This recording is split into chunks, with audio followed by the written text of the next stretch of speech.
Why I'm okay with game keycards on Nintendo Switch 2. So ever since the launch of the Nintendo Switch 2, Nintendo's been met with controversy after controversy.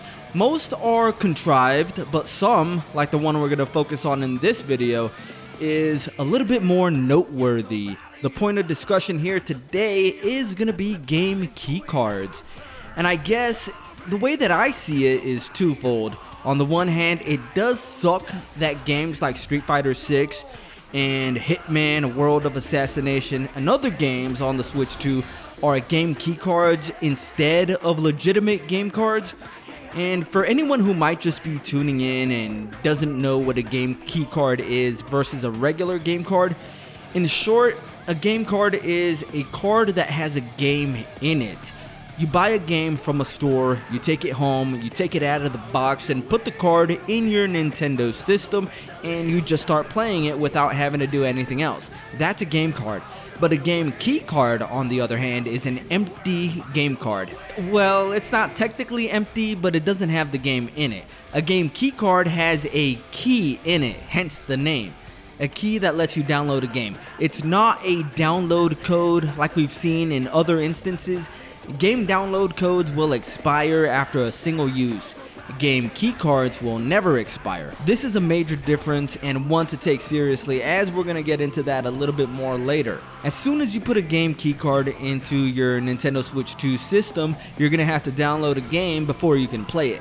And in addition to that, even after you download it onto your system, the game keycard is going to have to be inside the Switch 2 system while you're playing the game. This is their way of verifying that you actually own the game.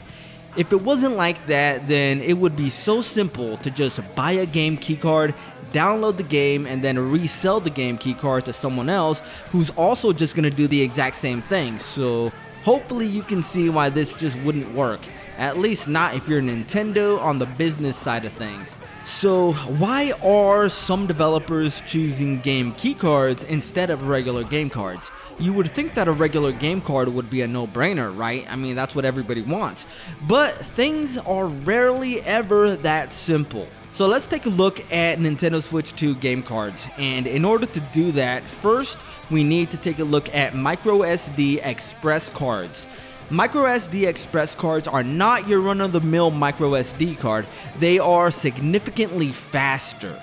For example, regular microSD cards have read speeds of up to 100 megabytes per second. MicroSD Express cards, on the other hand, can attain speeds of anywhere between 300 to 800 megabytes per second, and theoretically they can even go up to 1.4 gigabytes per second.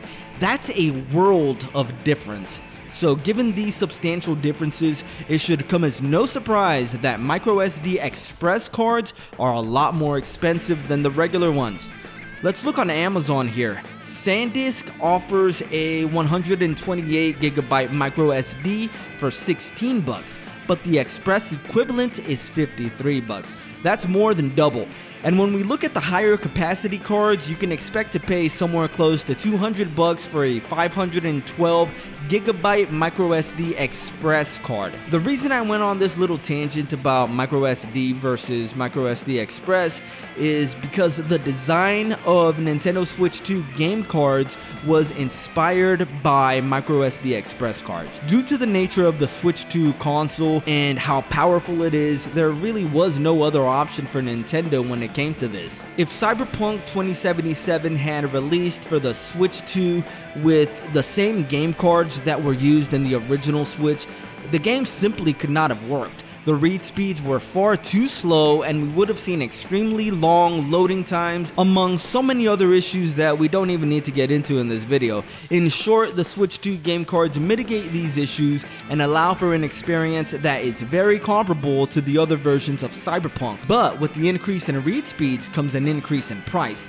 Think an HDD versus an SDD, but in microSD terms. This increase in the price is not just for you and I, but also for the developers who have to use these game cards to ship their games in, and also for Nintendo who designs them. They're very expensive to make. It's also probably why there's still only a 64 gigabyte variant for Switch 2 game cards. All in all, Nintendo was kind of in a tough spot here. I'm sure if they could have, they would have just used the cheapest cards available, but with great power in the form of a hybrid console that's capable of outputting games like Cyberpunk 2077 in a form that's almost indistinguishable from current gen consoles, the cartridge format was always destined to become more expensive. So to mitigate these cost issues and for players to still have a physical option, they came up with the game keycard. Personally, in my opinion, I would really prefer to have the full game on the card, but when you take the entire situation into context, it really seems like there was no other option that would not have been a money sink, not just for Nintendo, but for the developers as well. Going full game on card is great for consumer convenience, but it's horrible for business. It was never going to happen on the Nintendo Switch 2. So having said all of that, now is where we get into the reason why I'm totally okay with the game keycards on the Switch 2. The biggest problem with the digital only is that you can't resell your games, and in most cases, at least with a Nintendo, you also can't refund them if you don't like the game.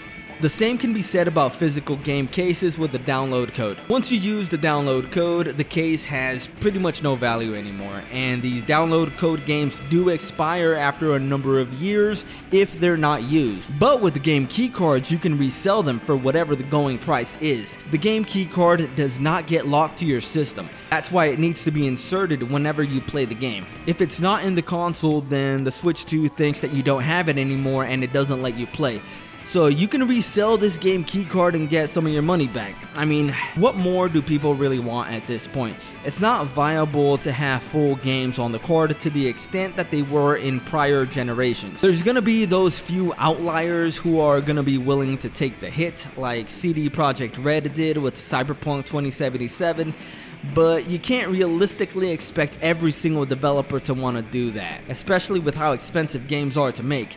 Game keycards are not ideal, believe me, I don't like them either, but they're not the end of the world. They're 10 times better than boxes with just a download code, and they're better than digital only. And if you end up not liking the game, you can just sell the game keycard and get your money back. A lot of people who are against these game keycards say that they're against it because, well, what if the servers go down?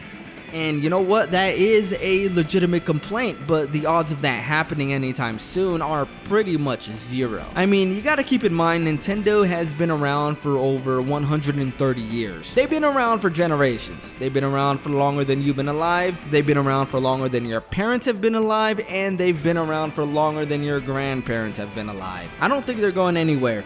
Also, let's take a look at the Wii U, for example. The servers for that console are down. However, you can still download your Wii U games if you have the system. Same with 3DS. There are systems in place within Nintendo that allow you to still have your digitally purchased games. So personally, I really just don't see this as the big issue that a lot of people seem to think that it is. It's really not, especially when you take the entire situation into context. That's going to be it for today's video. If you dudes enjoyed it, you know what to do. Hit the like button, subscribe to the channel. I'm going to keep bringing you more combo videos, online matches, and video game news. I'm SwitchPlayed. Done.